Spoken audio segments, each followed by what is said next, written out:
right, it is 6 o'clock, so that is the time.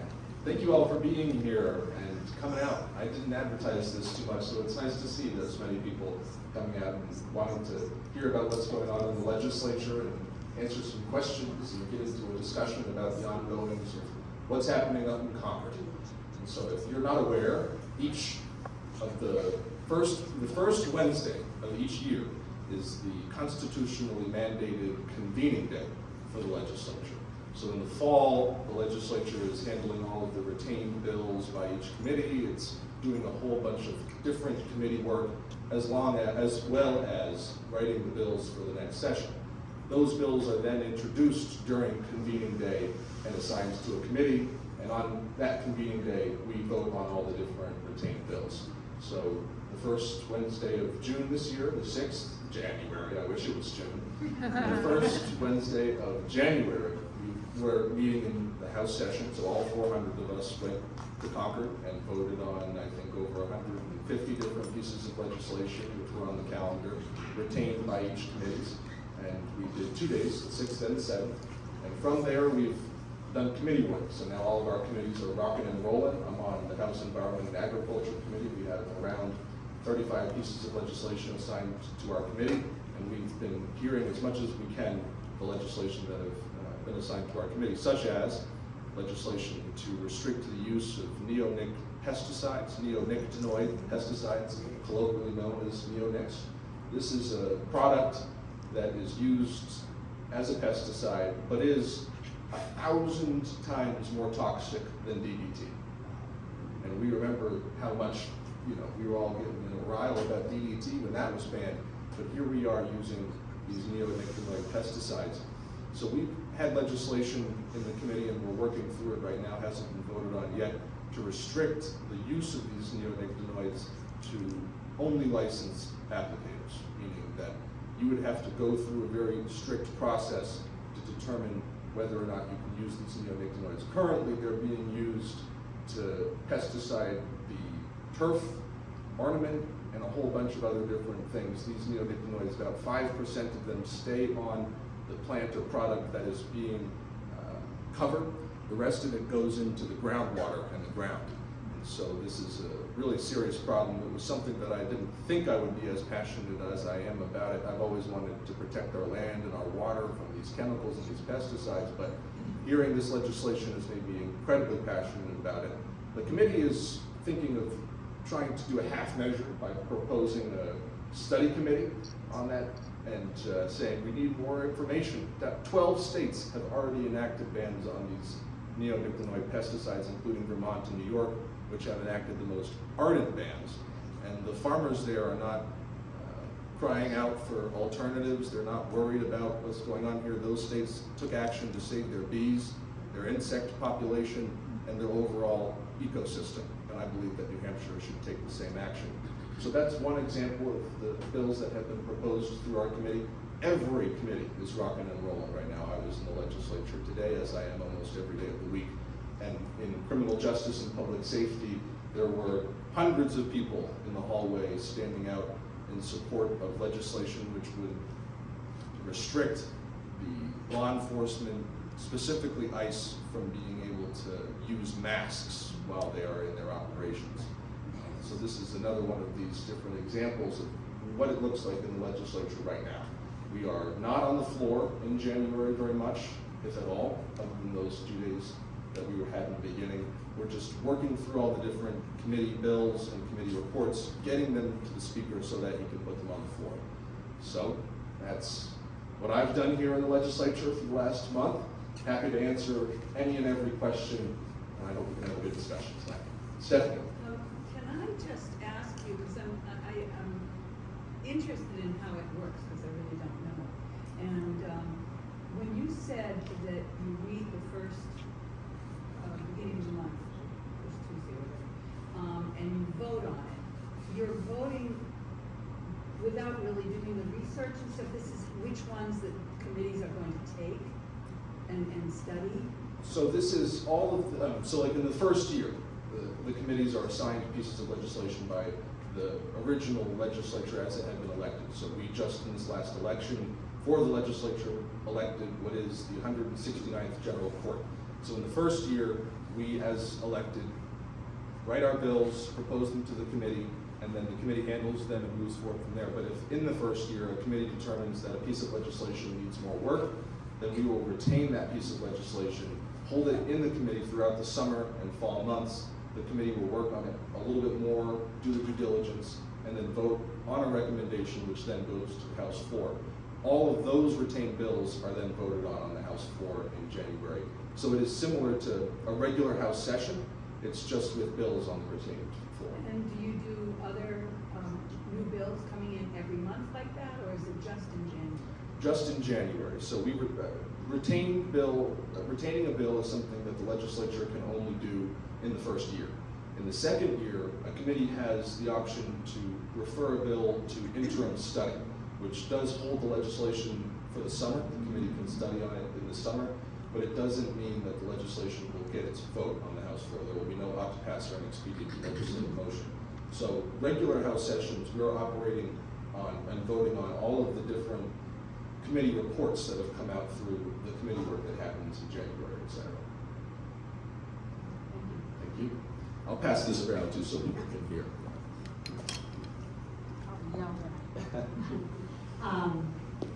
My name is Kathy Manfrey, and I'm here for the planet.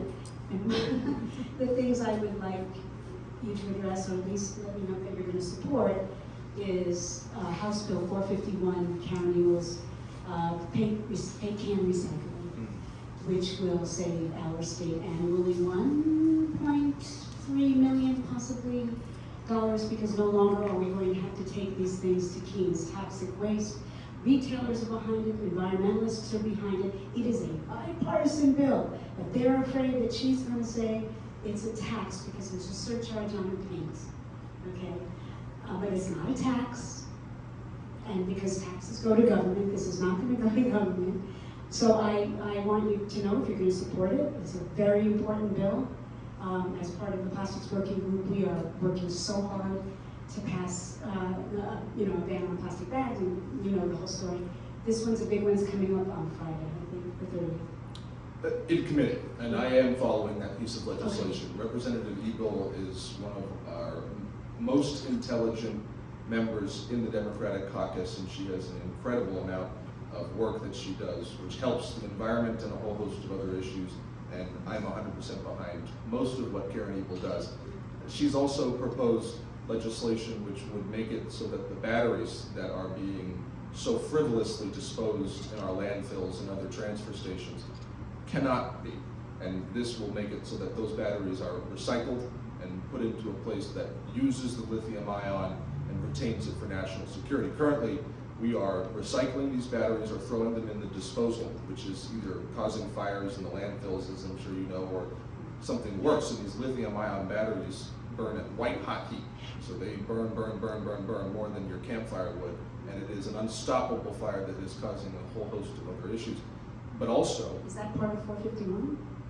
No, I was saying I support that. I'm just talking about other bills that Karen has proposed. But yes, you know, the paint tax, as it has been called by the governor. Please don't call it tax. That's what I'm getting to. The tax, like I said, what has been called by the governor is the paint tax. And so the governor is going out and saying, I don't support the paint tax and I will not sign the paint tax. The Oxford definition of the word tax is revenue gained to fund a government. This is a surcharge going elsewhere. And it is a surcharge that absolutely will help the recycling companies, the businesses. I mean, it's a very simple issue that has been turned into an incredibly complex one for no reason as far as I can see. It's so easy to do. It is so easy to do, and like you said, it's a bipartisan bill. We have support on both sides of the House of Representatives for it, and I know that Representative Eagle is doing everything she can to change the governor's opinion, but it's hard to do when the governor is making, you know, little graphics that she's putting out on Twitter and social media saying, I'm standing against your paint tax. Okay, Governor Ayotte. What about meals and meals tax? And what about tax on insurance? And what about all these other taxes? Or what about, you know, the interest in dividends and all these other taxes that she's, you know. Well, that's what I don't understand. Yeah, there's nothing to understand, I think. They're not being very coherent. in their opposition to that bill. That's what I would say. But you absolutely might have my support, and I know Peter supports it as well. And we'll do everything we can to get it out of the House and onto the governor's desk. And I heard it's going on her desk on Friday. That's not true? I don't know the answer to that. I don't know Okay. exactly where it is in the docket. But Can you override the veto if she vetoes it?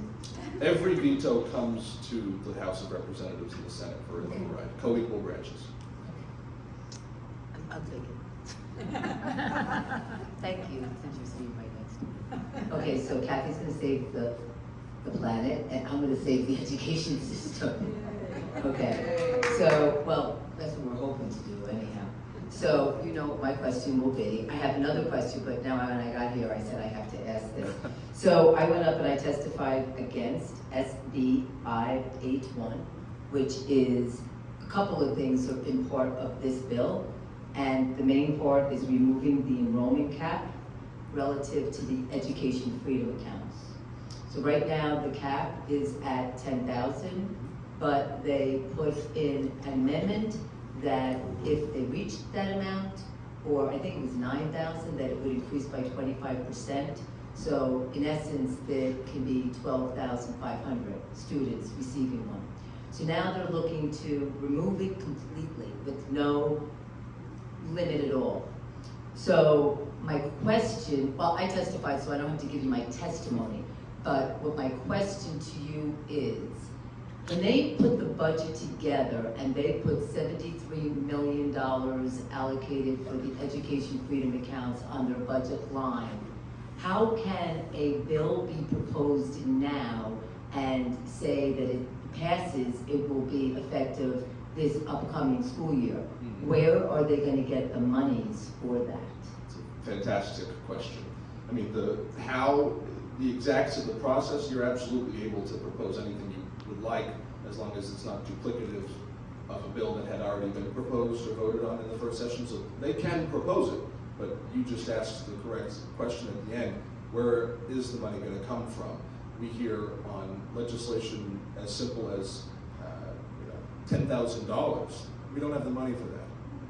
But in a non-budgetary year, you're going to remove the cap on a program that could potentially already, as it is, cost $1 billion over the course of the next 10 years for the state. And so I know that for a fact, we're going to be making that argument on the floor. Here you are arguing against a number of very sensible, very cheap programs that would help the state and are supported on a policy level in a bipartisan, sometimes unanimous way. And then at the same time, you're telling us that we have to support your non-budgetary year item to support universal education freedom accounts. Right. It's absolutely absurd. So just to follow up on that, I would really appreciate that your argument also is that, which was my testimony, is that until they fund the ruling that they found with the Supreme Court that they're underfunding our public schools, I don't know how anybody can justify giving money to a program that they're not constitutionally obligated to do. I think many people don't even realize, people said, oh, well, the ruling was found, the Supreme Court found in favor of the Convail suit. The thing is, the legislator has to vote to meet that. So if they say no, then the ruling really doesn't mean anything, it's not worth anything. Is that correct?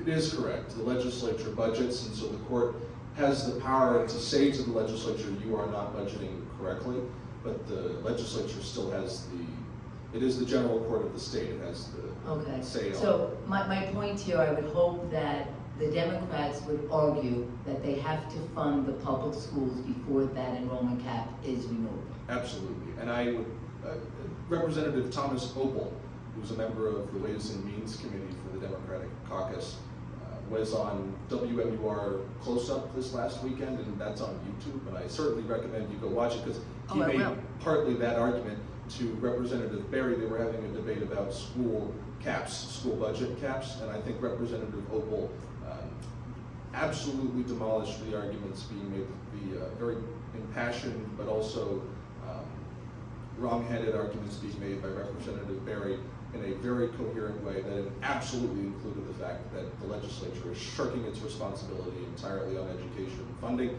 And if we were to do that, we wouldn't have to debate school budget, local tax caps, because Exactly. the local municipal property tax rate for all 234 towns and cities in this state would see a reduction in their Right. municipal property tax rates, as happened in 1999. Okay, great, thank you, Jonah. So we can pass this.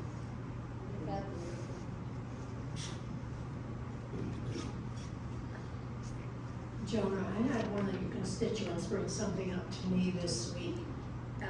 What is the purpose behind this $50 for a bicycle? To be able to be on, it's tied into multiple things. He's a family of 6. He says that's $300 a year, having a little kid from kindergarten up through, to be able to ride a bike. Yet he has an off-road bike, which he has to pay off-road and on-road fees to run. But yet the e-bikes are running freely on the streets at $4,000 bikes running 45 miles an hour. So a complex of issues. Why all these inconsistencies, and what's the purpose of $50 for riding a bicycle? I don't believe it's happening. It isn't, the committee did vote it down, but The reasoning behind he did he proposed it, you know, the path to hell is paved with good intentions, right? But he proposed it because the highway fund right now is strained for cash. It's a genuine, that is true. And many of those road dollars, the monies that are allocated for infrastructure, specifically roads, are being used throughout the state for bike and pedestrian improvement projects. So some people think that those bike and pedestrian improvement projects should be funded via a revenue stream that comes directly from the people who use those bikes.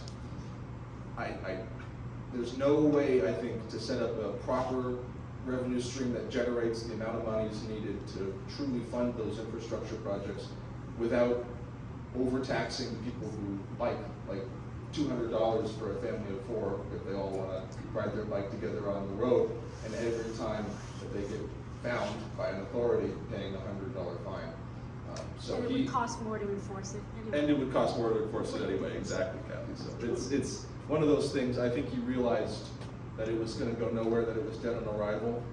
But there certainly is something that needs to be done with the highway fund. I would say, let's look for new revenue streams and properly fund government, but, you know, bike revenue streams is one way to do it. And where would you look for those revenues? Now, there's plenty of revenue that I would look for. I mean, A number 1 would be my legislation, House Bill 669. It was legislation that I co-sponsored along Marjorie Smith and a couple of other people to equalize the property tax valuation throughout the state.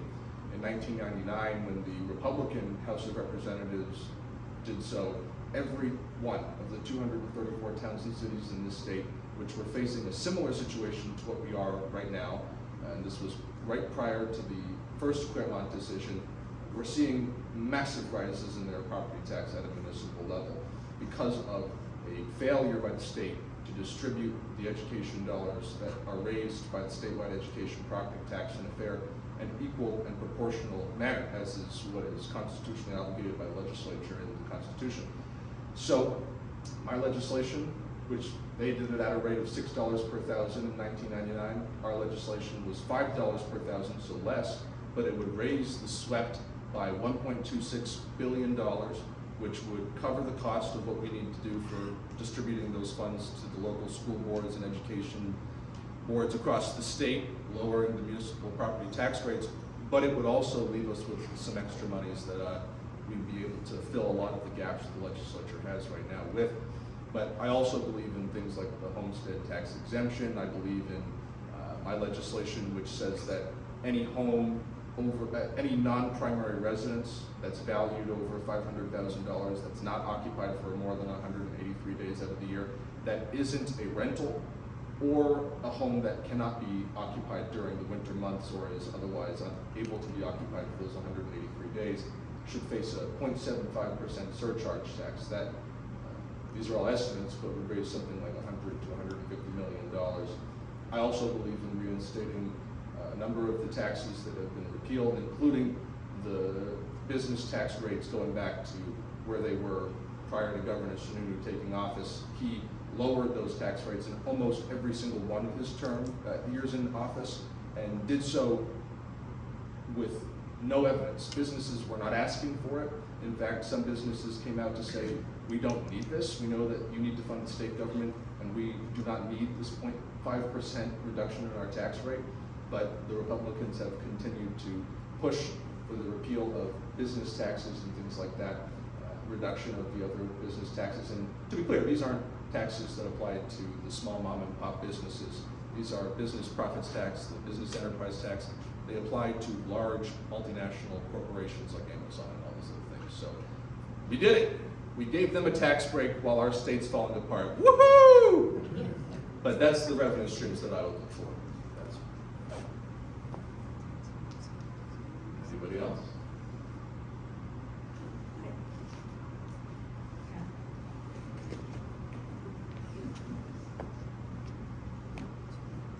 I'm Stephanie Hurley. You were speaking about revenue, and I don't always keep up with everything, so it might not be a good question, but speaking about taxes, didn't they discontinue the interest and dividends tax on a certain amount of, and to me, that seemed like, once again, giving the wealthy a break and, hurting the state. Could you comment on that? You're absolutely right. So in the session prior to when I was elected, the 167th General Court of the state, they, in the budget, proposed the repeal that would be slated for 27. And then in the budget that that the legislature passed during my first term in the 168th General Court, they accelerated that repeal to happen at the end of 25 or 26. I might be getting that wrong, but it is repealed right now. We don't have the revenue stream of $150 million that was being provided to the state that taxed people who have interests and dividends, which is not particularly the average person. I mean, yes, to be fair, the Republicans would make the argument that some retirees have those interests and dividends. They absolutely do, but this is something that most often applies to people with the means to fund it. And they did it just because they wanted to say, we got rid of more taxes. And that was over some number. Say that again? The prior bill was that you had to have earned over, was it 25? $250,000 as far as I understand. Not in interest, but your asset base. No, I think it was the earnings that you got from interest and dividends I see what you're saying. had to be over 2,000 or 2,500. Yeah, and they're very proud of the fact that the wealthy got a cut, and now they're proud of the fact that the wealthy get a handout for vouchers. And I'm just curious, is anybody thinking about doing anything to reverse that in the legislature, or is it too late because the slate's already been voted on? There are bills to reintroduce it. I'm going to support those bills. The reality of the legislature is such that the Democratic caucus lost the last election, as we are all painfully aware, and so those bills are fairly certainly dead on arrival. I mean, even most of the tax bills which were voted on in Ways and Means today, which included mine and a host of other Democratic tax bills to create new revenue streams or to adjust others so that they are more fair, failed on a bipartisan basis in the Ways and Means Committee. So it's a tough thing to do. I don't want to criticize my friends on the Ways and Means Committee, but I do think some of them, having represented quite wealthy towns, are maybe a little bit disconnected from what exactly the Democratic caucus should be doing on revenue right now. And I think they understand that, but it's a hard thing to get them in a room to speak about that. So I've been really frustrated with Ways and Means on both sides, and it's going to be tough to get those bills through. But like with mine, that I was just speaking about, it got the votes of Thomas Opel, Tom Schamberg, and Terry Spar, and the three of us are going to be arguing as hard as we can on the House floor. And I have Republican co-sponsors on my bill, so I know that there will be at least some bipartisanship. It will be bipartisan in both ways, I think. There will be Democrats who vote against it, Republicans who vote for it, and hopefully we'll be able to make the argument that overturns the ITL. But unfortunately, the scorecards from Americans for Our Prosperity and a whole bunch of these other Republican organizations keep members in the legislature who would genuinely be against some of these things that have happened in the legislature from voting their conscience because they're scared about what could happen to them in a primary. This happened on the Universal Education Freedom Account bill. As far as I counted, we had the votes to stop it, but the scorecards scared sufficiently enough people to where they put their head down and voted the wrong way or took a walk and left the building. So it's very tough, and I think the real crux of this is that the Democrats are going to have to make a coherent, cogent argument in the election that says, hey, we are not for the massive rises in taxes that are happening for low and moderate income people in our state, and we want to readjust the tax burden so that you, the average person, are paying significantly less, and that the people who can actually pay are the ones who are funding state government. I think that'll be an argument that wins in the election, but it has to be made in a passionate way. Who wants it? Yeah, up here. Pam wanted it. David Fitch, I have a procedural question. There's some I love sort of- those. Okay, well, there's some sort of rule, if you introduce a bill and it fails, you can't reintroduce it for the next 2 years, the next session, or, and where does that rule apply? Like, does it have to go out to a full vote? Because if we ask people to reverse the 0.5% reduction in corporate tax, because that money would be just enough to cover expansion of the Education Freedom Act. It's about the same number that we're giving up. Don't give them any ideas. Well, put the tax back in and then repeal, the St. Paul subsidy. Yeah, absolutely. But so what, my understanding is you have a strategic game that says you can't introduce something over and over again because you'll be shut out from reintroducing it. Can you fill me in on whether that actually exists or what it is that I'm thinking I've heard about? Well, you're 100% correct. So, Well, that's usual. Yeah, we know him. That's so funny. so a bill, Thank you. absolutely, a bill that was proposed in the first session and voted on inexpedient to legislate by the House or Senate cannot be reintroduced in the second year of the term. It can be, there is always a way, if there's a will, there's a way, if the Rules Committee determines that it can, or if the full House votes on a 2/3 basis to determine that it can. So this happens very, very rarely because 2/3 is it's about 260 votes depending on how many people are there that day. It's a hard threshold, but it's something that is entirely possible to do, but people haven't done it. For example, Representative Schamberg, who spoke at December's town hall meeting, was speaking about, actually I don't know if he mentioned it, but he moved forward on was suspending the rules so that legislation could be reintroduced from the last session on the reversal of all the different corporate tax reductions that they proposed in the last 8 years. So this would raise, I think, something like, I don't want to get it wrong, but something close to $1.5 billion. I mean, that's how much has been cut from the state, and his legislation, if we did suspend the rules and reintroduce it and pass it, would have brought that monies back. But that's one example of doing just that, where Representative Schamberg, who's one of the best on Ways and Means, if not the best, was doing exactly what you were thinking of and trying to reverse that and trying to, I think he knew that the House wasn't going to pass it and that many Democrats were going to vote against it because we were told by the caucus that it was going to be a messaging bill used against us. But there are just, Democrats, they want to raise your taxes. That's what people were scared about. But about 55 of us voted to suspend the rules because we believe that regardless of what the election is going to say to us, you're trying to raise our taxes. Yes, I am. If you're a multinational business, if you're, I'm not trying to raise regular people's taxes. I'm trying to go after a situation where we make it fair. So yeah, we did just that. We'll be continuing to do that as much as we can.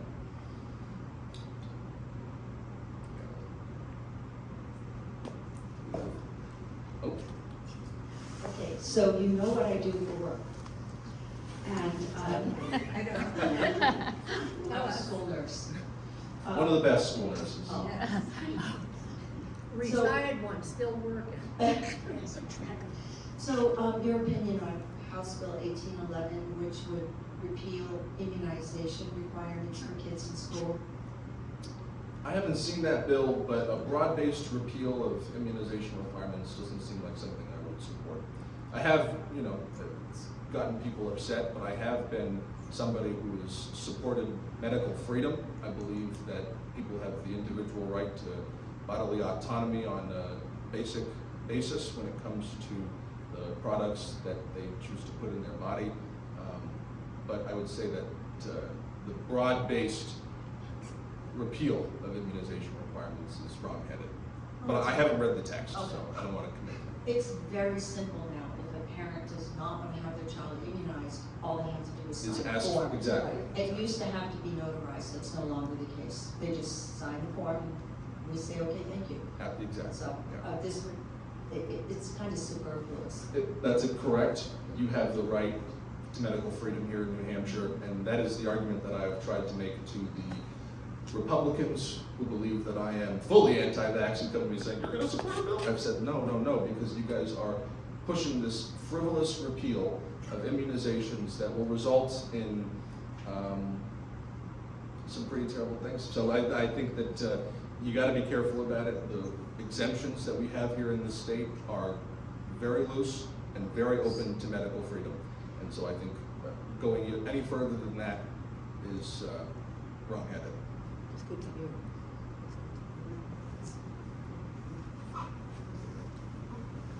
Thanks. Tom Burgess. Yeah, Joni, I'm very much with the environment. That's what got me into politics in the first place. So I'm with Kathy and Stephanie and probably everyone here.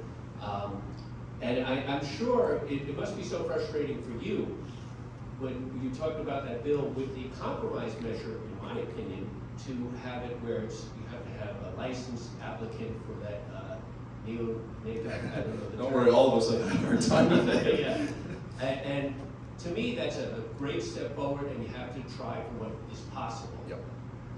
And then to hear that they want to come back with a study, which means delay. We all know that. That means we're just going to not deal with this, so we'll study it again when it's been studied today. And so that's very frustrating. I know, and I'm with you about, hopefully the Democrats can, I'm very partisan, can regain control of the House. But even if we do, it's unlikely we'll get the Senate, unlikely we'll get the Executive Council. So it's the long game, and we're preventing more bad things from happening, and once in a while a victory. And it's very frustrating, I would assume. Everybody who's here tonight came out because they're into politics. They want to hear you speak. And a lot of people, are busy or don't feel that way about politics because they were, it's just not part of their world. So I get their frustration with how slow sometimes things take. But yeah, I know I am. That'd be awesome if we even got that far. I'm so glad here in New York and Vermont have gone, taken it a further step, which is great news. So anything you can do to get us halfway there, that'd be awesome. Can we use their studies? That's what I suggested. I said, look, we've got all these legislatures. Instead of our staff, which is my cell phone, they have actual staff. And they really, really, really work. Maybe not as hard as we do, but they work. And they have the absolute ability to research this, and I've tried to pull up that research for the committee. To be fair to Representative Bixby, who's our ranking member, who's supportive of the study committee and is getting the Democratic Caucus on Environment and Agriculture to be so as well. He's of the belief that this study committee doesn't delay the effective date, because the effective date in the legislation is 2027, and if we do a study committee, we'll be able to come back in the next term. I think he's banking on the fact that we'll probably have the majority and be able to do a repeal, move forward on the ban in that session. Every time people have relied on, we'll get the majority, it hasn't worked out, not because we don't get the majority, but because that's part of it, but because you're operating in the present moment and trying to operate based off of the chess game as it is set 2 years from now. is pretty tough to do. There are a lot of moves in between now and 2027, so I and all of the activists, including Francie von Mertens, who has made it to every single one of our hearings on these bills, is moving as hard as we can in a respectful way to push Peter and the rest of the Democratic caucus to, at the very least, support a ban to licensed applicators.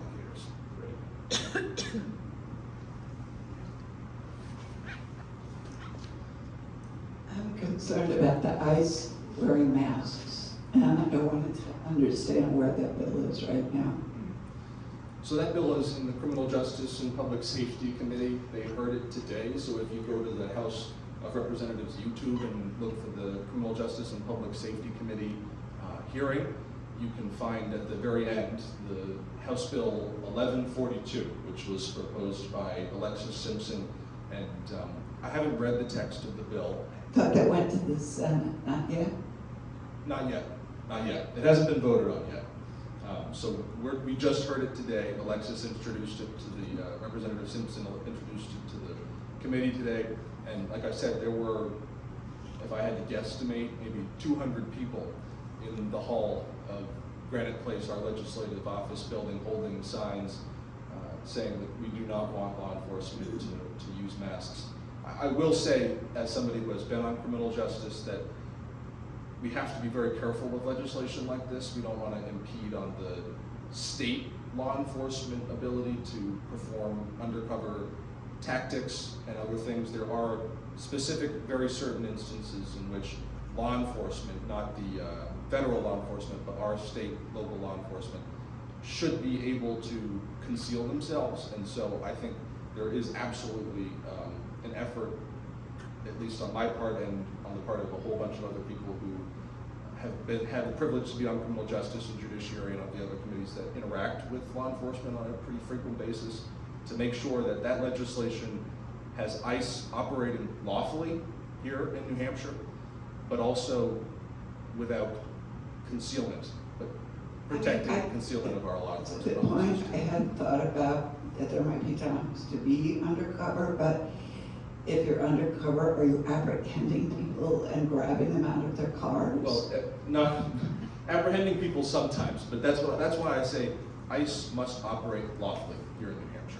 And if it is going to operate, which there is only so much that we at a state level can do to go against the federal government, especially with a governor who is seemingly unwilling to engage on this issue. And I'm not asking her to be a Democratic activist out there calling for the abolition of ICE, but I would like it, as somebody who interacts with law enforcement on a pretty regular basis in the legislature, if she came out and was at least honest about the contracts that are being signed by the state and county governments here in the state. And I've been frustrated as a member of the county executive committee that we've had the almost notion of contracts being discussed on a Hillsborough County Sheriff's level, but the committee has not seen any text of these contracts and are unaware if the contract has actually been signed. So and this isn't to criticize the county sheriff. I think he does a good job, and he is in open communication with us, and as soon as he has the information, we will as well. But just to make it clear, even the county sheriff, which ICE is seeking to contract with, doesn't have the information or the text of this contract, and that happened in the fall. That was in September or October, and so it's been as long as that we have gone without any information or further update as to what the situation with the contract is going to be like. And that is occurring, I think, across the state, and I think it would be the very least that Governor Ayotte could do to come out and say, I understand that people are concerned that there are people who have law enforcement capabilities acting in an unlawful way. I'm concerned about that. I'm concerned about the videos that I'm seeing throughout the country, and I think most sane people are as well. And so we are in a very weird place in the United States of America, and to watch people like Governor Ayotte, with the power of the excellency of the governorship of the state of New Hampshire, sit back and not mention it at all is very concerning. Again, I'm not looking for her to come out and make some kind of condemnation, I think we in the legislature would just like the chief executive of the state to make it clear who's operating in our state and on which lawful basis are they Yeah, operating. without condemnation, you could still require people to be identified and to not wear a mask. Exactly. And Representative Scheer is on the House Criminal Justice and Public Safety Committee. And sometimes I get a little upset because he's a talker, but he's a professor at UNH and also UNH Law, and is also a police commissioner in Portsmouth. And he's a very valuable member of the Criminal Justice Committee for the Democrats, and was asking some pretty incredible questions today just about that. Where else do you see masks being used in law enforcement? Where else are law enforcement officers not identifying themselves when arresting somebody and putting them in cuffs behind bars? And the answer that was given by Representative Simpson was, I don't know, never seen it before. So I'm hopeful that we'll be able to make, at the very least, an amendment to the legislation that we have that further supports the operations that are happening on the federal level, to make sure that if it's going to happen here in New Hampshire, it's happening on a lawful basis, and we're not pulling people out of their cars, or as the main Lewiston, I forget where he was exactly chief of police, but there was a chief of police in Maine who came out with a very powerful statement talking about, I run law enforcement operations every day. Never have I pulled someone over on the side of the road, arrested them in their car, and then left that car with its personal belongings unlocked on the side of the road. So I think that even law enforcement at this point is getting a little tired of the operations of ICE, and I would just like to know how much, where are they being trained, by how much are they being trained? We don't have any of that information, and it's concerning. So I think most people recognize that there needs to be a border, and in order to have a border, we need to have an immigration system. Part of an immigration system is deportation, and deportation is an emotional thing in even the best of scenarios. President Obama faced immigration activists all the time because he was running deportation through ICE, but he was not pulling people over on the side of the road and pulling them out of their car and leaving the car on the side of the road with its personal belongings in it.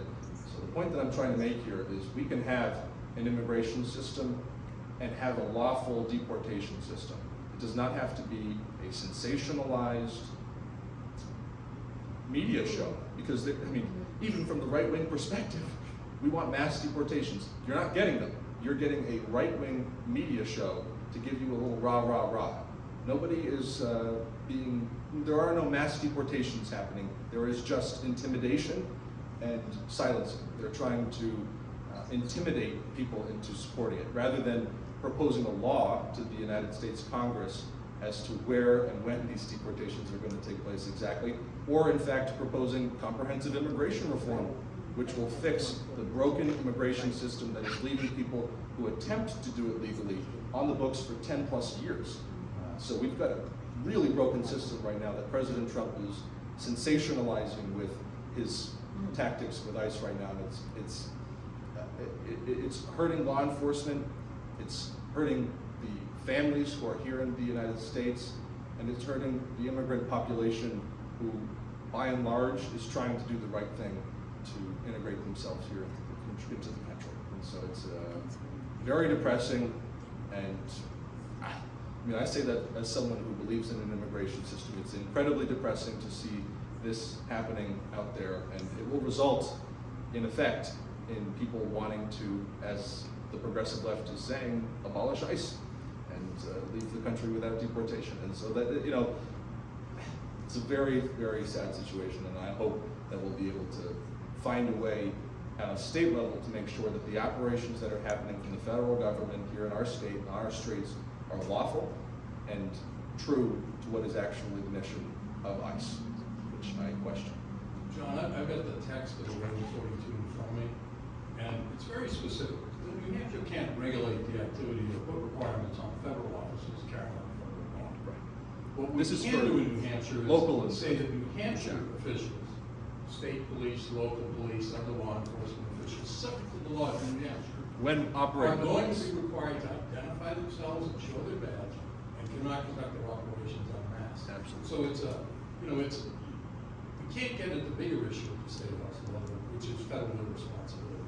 We can get at state contribution to federal responsibility. And I think what this bill is just trying to say is, if you're on the New Hampshire state payroll, the rule is you tell the people who you are, you show your badge, and you can't conduct operations unmasked, which,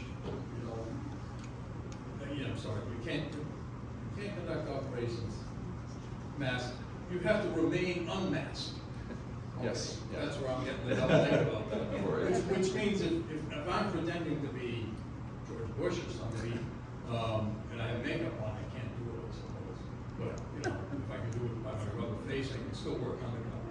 So Exactly. I think the concerns that you were thinking about on this is very narrowly drafted to be within the power of New Hampshire to push back the defense. And So, you're 100% right, and that's why you're 100% right, and that's why the Belknap State Police, as far as I understand it, the Belknap Chief of Police, rather, the Belknap Sheriff, did not testify, but that was, he was there to make sure that the legislation didn't. yeah, and it's, you have to do what you can do. Exactly. And I'm batting 2 out of 1,000 now. 2 out of 1,000. Pass the mic. I know, I saw some questions over here. Yes, I have two-part question, but totally unrelated to each other. The first one is the detention center in Merrimack that they are proposing. Could you speak to that and tell us where that is right now? And I don't know whether Kelly has even said anything about it, but that's one thing. And this is totally unrelated. Do you know, I know I spoke to you at the MLK workshop on Monday, and I asked you about this government takeover of library boards. And, yeah, haven't heard this one? Okay. Yeah, so this is like government takeover of library boards and the decision to decide what goes into a library and what gets taken. So those are the, I don't know if you know any more about it, we talked about it for a second, but. Well, the Merrimack facility is up in the air, and I don't have any more information than you do on it, to be honest. I've read all the stories that I think everyone in here has probably read as well, and Governor Ayotte has not said anything to my understanding as to what the situation is. But I have also read that ICE lists a specific address in Merrimack as a place in which they're doing operations, and so, I don't, I Like can't, detention center, isn't it? I can't answer the question, I don't know, but the library board's bill, I actually haven't read the bill, but I did read Tina Kriebel's letter, which was in the letter to the editor, and she wrote one and sent it to us, the legislature, and I think she does a good job at speaking about that. The Republicans on this bill and a whole host of others are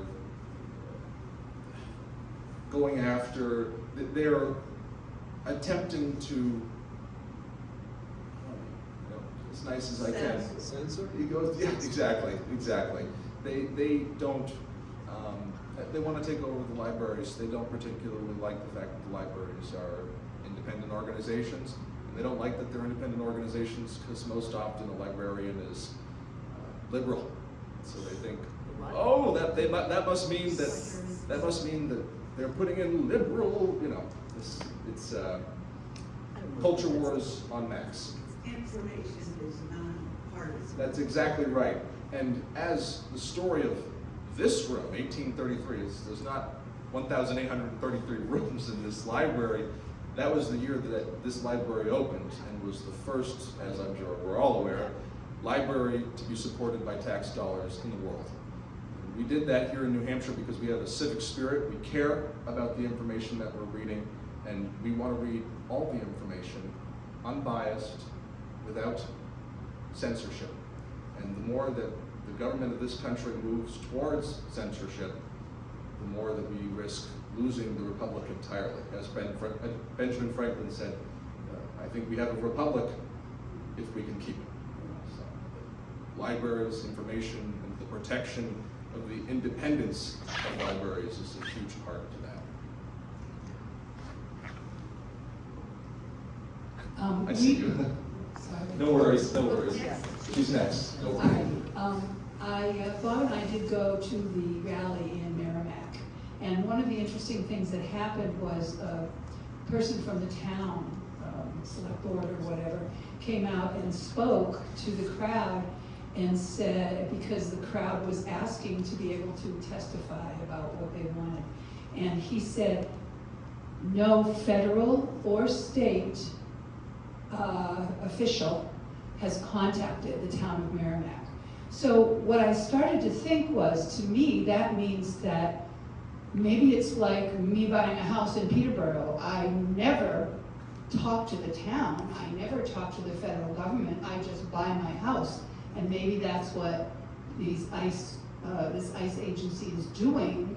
They can just go anywhere, find a property and rent it. And I just wonder if it would be possible for the legislature to come up with some kind of a bill that requires registration, permission. I mean, you know, because a lot of towns are all the people are up in arms and they're voting against having such a facility in their town. But if there are no laws that support our limiting where they are, what do we do? So That's a great point. I'm gonna keep that in mind. I absolutely will. It's a great point. And I think it absolutely is one of those things that you wouldn't even have to wait until the second year. I think there are plenty of bills which you could propose an amendment that contains that, which would be germane. So you wouldn't need a non-germane public hearing for it. You'd be able to just amend a bill and put it on the floor and move it forward. And I would hope that we would have bipartisan support for the issue of making sure that people know where and when the federal government is going to be detained in our state. Oh. Yeah. I'm sorry I was late. I hope this question doesn't duplicate something that was asked earlier. So,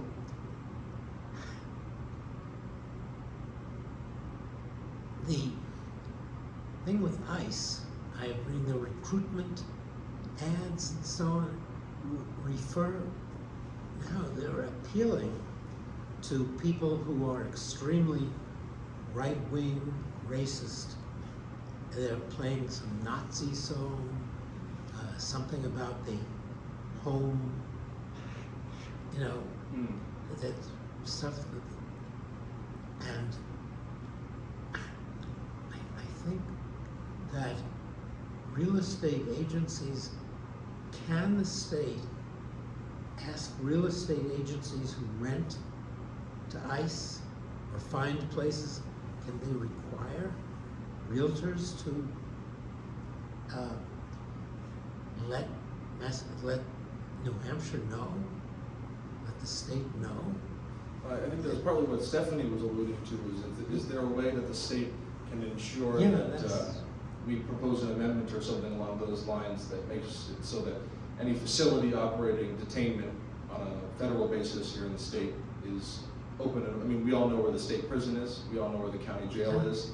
Why should we be kept from knowing where the federal detention centers are here in this state? Right, because the ICE has money, a lot of money, and I hope the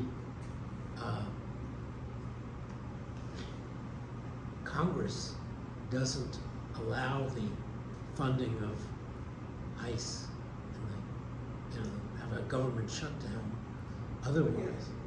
As far as I think it is going to happen. As far as I understand, reading the New York Times, the Senate Democratic Caucus is 100% behind the effort to withhold their votes for the Department of Homeland Security's appropriations bill that passed out of the House of Representatives. And I know that Senator Shaheen and Senator Hassan are a part of the effort to put in very stringent reforms to ICE, which include making sure that it operates on a lawful basis. And I think masks are a part of that. I think pulling people out of their cars and detainment of U.S. citizens is a part of that as well. Yeah. Hopefully we can get there.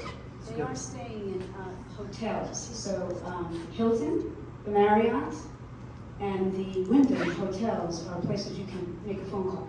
Now, I did try to do this in Portland, Maine, because they're hiding out at the Residence Inn, which I had a reservation for. So I went to call to cancel my reservation when I found out there was protesting in front of that. It's down right on the bay. And when I got the woman on the phone, I should have said, I need to cancel my reservation because you're housing ICE, but instead I said, are you housing ICE? And she said, I can't give you that information. And when I went, oh, here's the guilt. When I went to say, but I need to, and she hung up. So that's what happened the other day in Portland, Maine. Yes, she's been waiting. Thank you for your patience. Sorry, I just had to tell you. Cold as it is. I'm not even, I live in Peterborough, and I'm wearing my library hat and my Closer to your mouth. Closer to your- Closer to your mic? Yeah. A bit closer. Yeah, it's better. I'm Ivy White. I have my library hat on and my healthcare hat. So I appreciate the comments about the library. I was chairman of the capital campaign for this renovation. Thank you. But I'm concerned about the supposed big, beautiful bill is sending huge amounts of dollars into all states, I believe, including New Hampshire, to help support rural hospitals. New Hampshire has received those funds. I can't find out anywhere who is distributing the funds. There is a committee supposedly set up, and I'm hoping that there are legislators on the committee, and I'm hoping there's a place where we can go and make sure the money is going to the right places. It's not for bricks and mortar. It's all for programs. It's extremely important. So I'm just hoping you can sort of assure me. Well, I don't know how much I could assure you, but what I can tell you is that the Executive Council handles all federal contracts. And so they are the ones who are going to dole out that money. I know that's the face that I pull as well. You can go to the Executive Council. I think I'm not going to give you a date because I don't want to give you the wrong date, but if you look it up online, all of their meetings are public and you can go. They don't often take public testimony, but Karen Leo Hill, who's our executive counselor here in District 1, absolutely would take your comment. And if you walked up to her and said, I'm a resident of Peterborough and I'm very concerned about the federal dollars that are coming in from the big beautiful bill on rural hospitals, she'd be able to point you to the right place to know where the executive council has actually doled out those dollars. But it's a frustrating thing. The legislature has no contractual say over those federal dollars, unfortunately. I just don't want the money to go to the general fund. It won't. Yeah. It won't. Right. It is specifically contract. That is, I can assure you of that. It won't be going to the general fund where the games will be played as happens in the general fund. I defer to the healthcare experts in the room, but my understanding is Medicaid was cut. This is a Band-Aid to make up for some of that loss. It's not a one-to-one dollar situation. So even if the money is distributed where it should be, and let's hope it is, and let's try to make sure it is, I still think there's serious cuts being made to our healthcare system.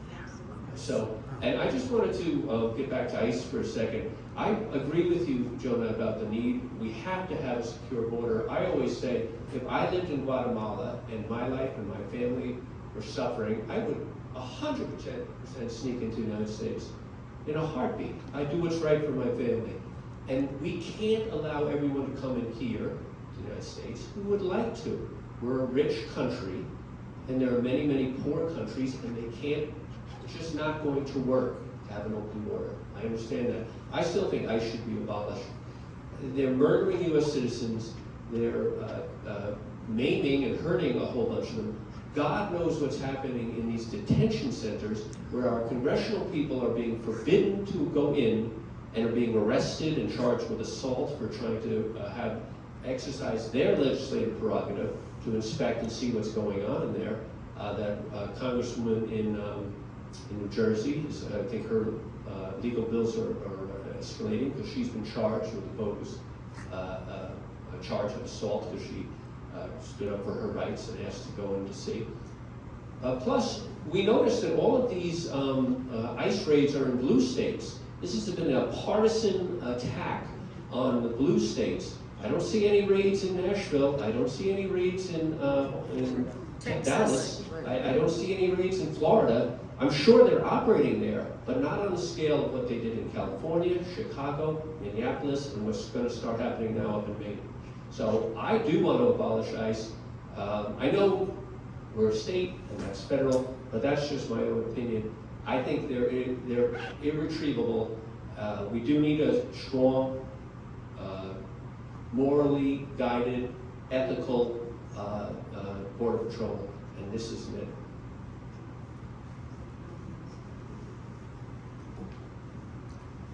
And then I want to be nice to Corinne, so that'll be the last question here at CAT. But I'll be doing this every month, and I'll give you the dates once we're done here. Yeah, Kath Allen. I wanted to bring up this thing everybody's been talking about, we've been talking about ICE. Just the other day, I spoke with the landlord for Williston, Vermont's big ICE facility.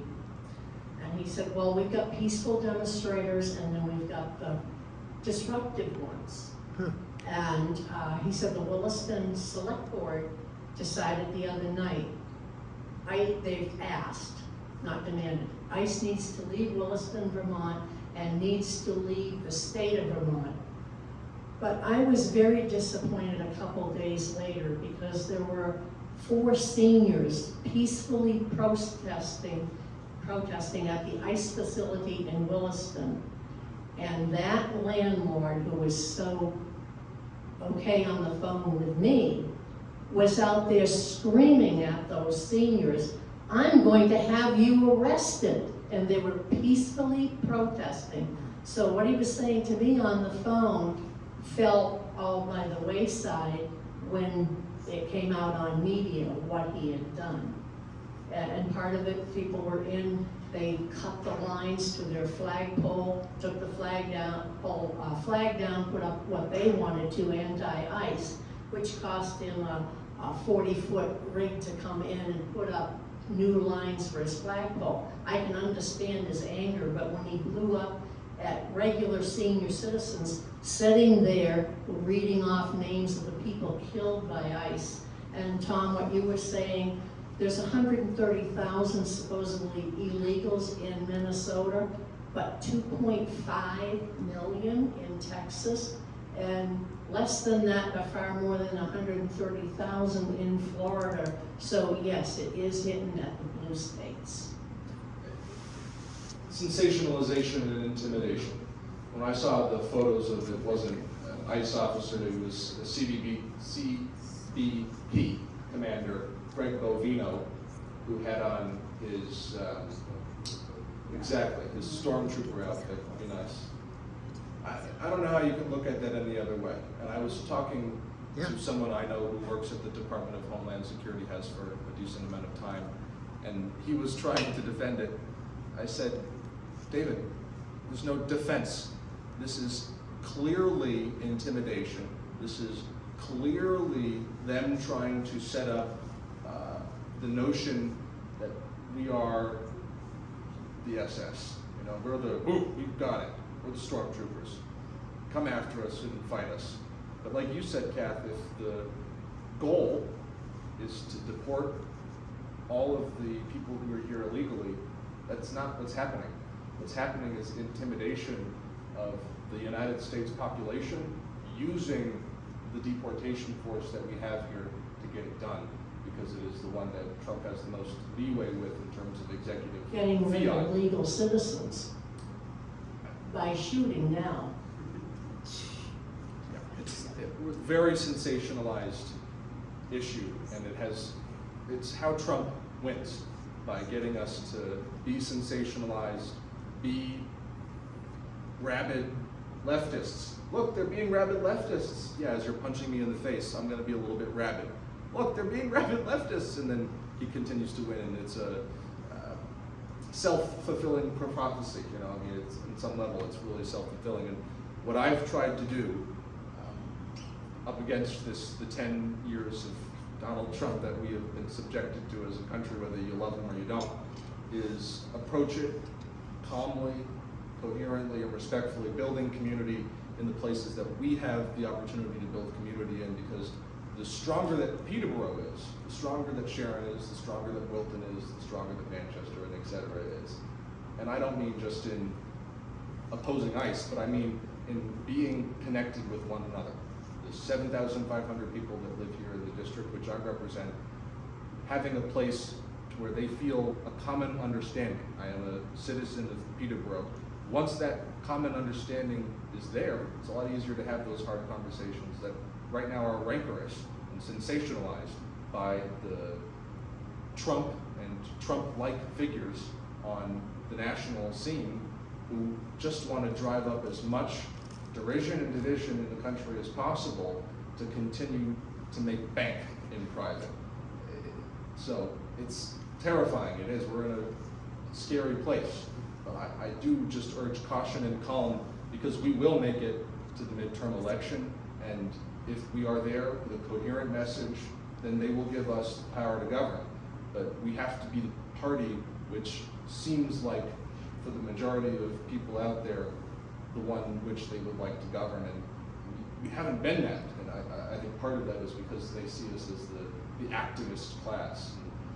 Activists are important, but we as the party, we as legislators, can't go out there and be the rah-rah rabid activists. We have to govern, and I think that's part of what Trump's strategy is to get us into a place where we're not thinking as straight, we're not being as calm as we would be, and then we don't seem like a governing party, even though I believe that we are in terms of our strength, our skills, and our policies. But he, with our sensationalized reaction, will use that to point out, oh, look, they can't govern, they shouldn't be in power. And so I think that's why I've spoken about the strength of the border and making sure that we hold that moniker in our mind, because people try to make it seem like, oh, you're a Democrat, so you automatically must believe that any immigrant should be able to come here regardless. Like Bernie Sanders said in 2015 on a podcast with Ezra Klein, and I'm not a Bernie Sanders fanatic, but he just gave a good point here. He said, open borders is a Koch brothers proposal. And it 100% is. Open borders helps the multinational corporations that like to use undocumented labor to pick the fields so that our juice is $5 a gallon and all this other stuff. Great. I love the fact that we have grocery stores and all these things, and that they are reasonably priced compared to other places in the world. But I don't want a situation where tens of millions of people in this country are working under the radar as a pseudo-slave class that the multinational corporations can use to move forward. So I believe in comprehensive immigration reform and a system that works. But I also, it's a tough, sensationalized thing, and Trump has got us to the point where we're not even able to have the conversation, and that's a terrible thing. But you need us activists. I do. I to do mean, your work. I just can't be the activist. But the activists are important. They certainly are. I mean, we wouldn't be anywhere on half of the issues without people that were willing to fight the fight for a long time, civil rights and all these other things. Thank you for being here. Thank you guys for showing up.